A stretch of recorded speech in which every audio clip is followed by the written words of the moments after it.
तो प्रयागराज की धरती पर कल से माघ मेले का आगाज हो रहा है और मेला प्रशासन ने अपनी पूरी तैयारी का दावा किया है। ये रिपोर्ट देखिए।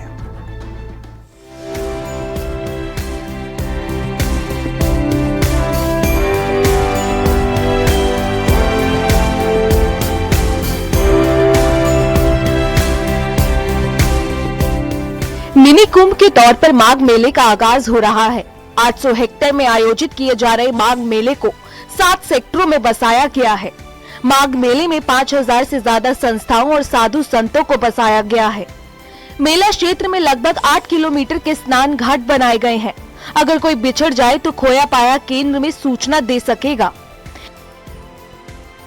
मेला प्रशासन ने व्यापक तौर पर तैयारियां की हैं। मेला अधिकारी खुद ग्राउंड जीरो पर हैं और वो लगातार श्रद्धालुओं से बातचीत भी कर रहे हैं और ये जानने की कोशिश कर रहे हैं कि कहीं उनको कोई दिक्कत और परेशानी तो नहीं हो रही है। घाट सारे तैयार हो गए हैं। इस बार हम लोगों ने पिछले माघ मेला से भी अधिक घाट हम लोग ने बना करके तैयार कर लिए हैं और स्टैंड बाई पे और भी घाट हमने रखे हैं कि अगर किसी भी तरह की कंटीजेंसी मेजर हमें अप्लाई करना पड़ा तो हम लोग उसको करेंगे।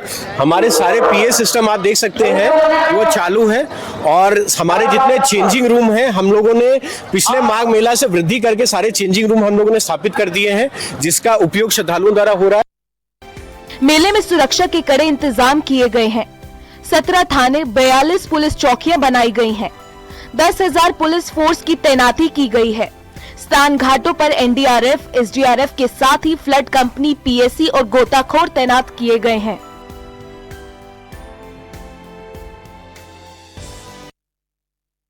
कैमरों के माध्यम से और जो हमारे सीसीटीवी कैमरे हैं इनके माध्यम से भी निगरानी की जाएगी। श्रद्धालुओं की सहायता होगी, इनको गाइड किया जाएगा कि किस रास्ते पे आएं और किस रास्ते से वापस जाएं। इसका व्यापक इंतजाम किया गया है। ट्रैफिक को लेकर क्या इंतजाम किए गए सर? ट्रैफिक को लेकर के अलग अलग दिशाओं से आने वाले यातायात के लिए अलग अलग पार्किंग स्थल चिन्हित किए गए हैं। उनके रूट के बारे में भी मीडिया के माध्यम से लगभग एक हफ्ता पहले ही प्रचारित किया गया है ताकि मालूम रहे कि किस तरफ की दिशा से आने वाला यातायात किधर जाएगा और अलग अलग दिशाओं से आने वाले यातायात के अलग अलग पार्किंग स्थल चिन्हित किए गए हैं। पौष पूर्णिमा के स्नान पर्व पर बड़ी संख्या में श्रद्धालु पहुंच रहे हैं। 15 फरवरी महाशिवरात्रि के स्नान पर्व तक माघ मेला चलेगा। 44 दिनों तक संगम की रेती पर अध्यात्म की बयार बहेगी। अभी यहाँ पर गंगा जल की अगर बात करें तो हम यहाँ पर साफ तौर पर देख सकते हैं, जो कि अविरल निर्मल तो है, लेकिन क्या उपलब्धता है पूरे घाटों पर? अभी जो स्नान कराने के लिए जो अविरल और निर्मल धारा चाहिए वो हम लोग को यहाँ पे उपलब्ध हो रही है और श्रद्धालुओं से भी इसका फीडबैक हमने लिया है कि क्या पानी साफ है, तो श्रद्धालुओं का भी एक पॉजिटिव रिस्पॉन्स आया है। उनकी तरफ से शासन को भी पॉजिटिव रिस्पॉन्स आ रहा है और हम लोग बस इसी को कंटिन्यूस मॉनिटरिंग करते हुए और आगे भी पूरी तरह से स्नान कराने के लिए हम लोग यहाँ पहली व्यवस्था भी बहुत अच्छी साफ सुथरी हो गई है, सारी व्यवस्थाएं भी है और गंगा जल तो है शुद्ध निर्मल बिल्कुल जल। इसका पान भी किया आप लोगों ने? हाँ बिल्कुल, हमने बिल्कुल इसका पूजा भी की, जल ग्रहण भी किया, बहुत अच्छा था, सब कुछ बहुत अच्छी व्यवस्था की गई है। संगम में मतलब इतना अच्छा लग रहा है। पहले इतना अच्छा कभी नहीं लगता था, लेकिन अब यहाँ आने में बहुत अच्छा लगा करता है। अब मन क्या करता है कि नहीं हम लोग 2-4 बार आके यहाँ स्नान कर लिया। वाराणसी से माघ मेला जाने वाले यात्रियों के लिए रेलवे ने तैयारी की है। स्पेशल ट्रेनों समेत कई सुविधाएं दी जा रही हैं। वाराणसी कैंट से 5 स्पेशल ट्रेनें चलेंगी। साथ ही मोबाइल टिकट सेवा को लागू किया गया है।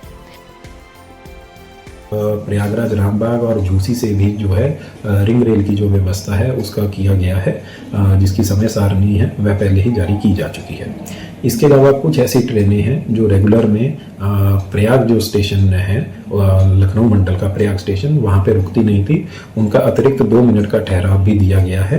तो उसके लिए भी हमने जो है अपने आरपीएफ स्टाफ और जो हमारा कमर्शियल स्टाफ है उनके साथ सारी इन्फॉर्मेशन शेयर की है, उनकी काउंसलिंग की है कि यदि क्राउड का डिस्पर्जन के लिए या लोगों को कोई उसमें जाने के लिए कोई पूछता है तो उनका मार्गदर्शन किया जाए। प्रयागराज से काशी विश्वनाथ के दर्शन के लिए बड़ी संख्या में लोग आते हैं। भीड़ को देखते हुए रेलवे प्रशासन अपने स्तर पर तैयारी का दावा कर रहा है।